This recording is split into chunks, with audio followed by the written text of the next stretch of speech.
Hello, I am once again the narrator for the overseer. Since the overseer doesn't seem to understand the technology for today's topic, she handed it once again to me for this one, but I digress. As you may have heard as of yesterday afternoon, the Board of Education has decided to, yet again, strip us students of our electronics. If you are unaware of the situation, who better to explain the policy than an RCHS staff member?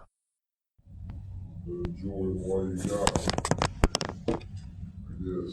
You can have your phone, you can bring it to school, it just cannot be seen. It cannot be used during the day. School board policy, a little school handout, a little school rules regulation book states in there. You can have your phone, you just can't have it turned on. Everybody's complaining about the internet not working, you can't get on your iPads, it's your work done. Because of bandwidth. There's no problem with the internet coming in the building. It's the bandwidth is being soaked up by cell phones and everybody having 2, 3, 4 devices going at the same time. Effective Monday, students will not be permitted to have their personal devices on their person at all. Instead, they are to be shut off, removed from your person, and placed into your bag or locker. I will explain the specifics later, but what you might be asking yourself right now, or rather, the big question for everyone right now is, why? What past transgressions have occurred for our student body to be so severely penalized, even put in substantial danger, over some mobile devices? While I've heard speculation around it being over parody social media accounts involving the student body, or ramblings of cyberbullying being carried out in school, us at the RCHS team have actually confirmed the official reasoning behind Policy 490 with a member of staff. As you guys definitely know, the school has been trying to apply a new content blocking filter over the former access point RCS Wi-Fi, but as you all know, these attempts have essentially rendered the Wi-Fi unusable. As weeks went on with this issue, rather than just staying with the former content filtering solution, Mr. Duncan had been seen installing new routers and establishing a newer access point, Roam Wi-Fi, throughout the school, which has led us to the current day situation. The new routers that were installed measure fewer and further between than the old ones, resulting in an insufficient amount of available bandwidth to host all the school's, staff's, and students' personal or issued devices.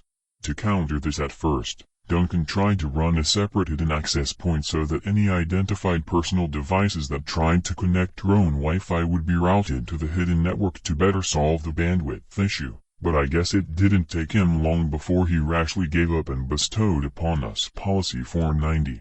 Now let's delve into the policy. It reads as follows.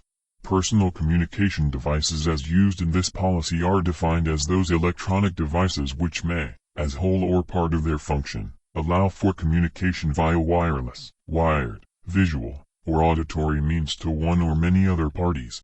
While students may possess personal communication devices in school, on school property, during after-school activities and at school-related functions, they must be powered completely off, not in silenced, completely turned off and stored out of sight during school hours, after-school activities, and even on school buses or other board-provided vehicles, like a charter bus. Obviously, this sparked a major outrage amongst the student body. If you guys remember back in September, we received a policy that banned the student body from using personal laptops and tablets on school Wi-Fi. If you want more info about the policy, check the card in the corner. That previous policy had been so sudden and invasive, to the point of where it really did cause a concern with safety, as Appling didn't further elaborate if phones could be connected to the Wi-Fi or not. And even though I'm documenting the history of grievances amongst RCHS, history is always doomed to repeat itself. This new policy is an example of that. It blows the old one out of the water with how much more brazen and unwarranted this new one is.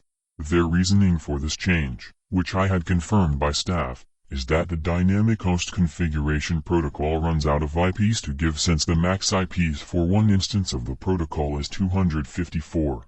But why not just add another DHCP server to address the bandwidth issue? If you're not willing to do that, just go back to the previous access point, RCS Wi-Fi. There were no issues with it until they started messing around with it. Why punish the student body for it? The reasoning for Policy 490 just seems like a nothing burger, and that the Board of Education just made hasty decisions at the detriment of the student body. You may hear people going around saying that this is outright illegal in regard to the changes, but I am unsure what they mean by that. My understanding is this: I understand that we signed the acceptable use policy at the beginning of the school year, but to my knowledge, I believe these new policies would be unable to hold any water, as modifying any contract would require another signature from the opposing party, which in this case has not happened. I don't think it's illegal per se, but it's definitely wrong, like a legal but evil situation. A case for this in a civil court could be applicable though. Another reason that Policy 490 is so controversial is that it is flat out dangerous to the safety and security of the school. If there was ever hypothetically a danger in the school, I'm sure it would take a while before anyone in the student body could contact anyone. This is not my main concern though. There is an even bigger one. If there's a danger present in the school, how are we to know? The school's PA system has crapped out and we're stuck to the unreliable landline speaker throughout the classroom. Even if you can hear it, what about places where you can't, such as the commons, hallways or staircases? If we were pre-Policy 490 in this case, we could warn each other quicker and more directly than the current PA solution. It just makes logical sense. Even if there are grievances with phones in the classroom, let the individual departments lay out their own policies, like how the science department did with the phone cubbies. At least the phones can still be on, but silenced of course. This policy is just a major overstep on top of the student body with explanations that can be easily disputed or given better reasoning. Like if it was just a bandwidth issue, why ban personal devices on the bus? Why ban them at extracurricular activities or events when most kids need them to coordinate with parents to be picked up on time? The reasoning just falls apart when you look into it. Since the overseer can't really comment on the matter, here's my take on the matter. The reasoning behind Policy 490 was nothing but a logical fallacy. There are more pros to personal devices than cons, and even if you think there's a problem with them specifically in classrooms, make a solution like the science department did. It's that simple. It just seems like the Board of Education just stuck with their inadequate internet solution, when there was no issue to begin with. It just feels like they made change just for change, create crime without reason, and it will drastically affect the safety, security, and overall monotony of the school day. But I believe we can make change, and I'm speaking to the student body now. It's ridiculous how much more we're being sanctioned as of recently. Quite literally a few bad apples are ruining this bunch at RCHS. Yet we can still bring change. If you want change, make it. I ask that if you have extra personal devices, ones that you wouldn't mind losing for the day if it came to it, that you bring them turned on for Monday for the sole purpose of taking up as much bandwidth as you can. We won't let them have their shabby solution if it comes to the detriment of us. They just want to enforce this and forget about it, but let's have them remember.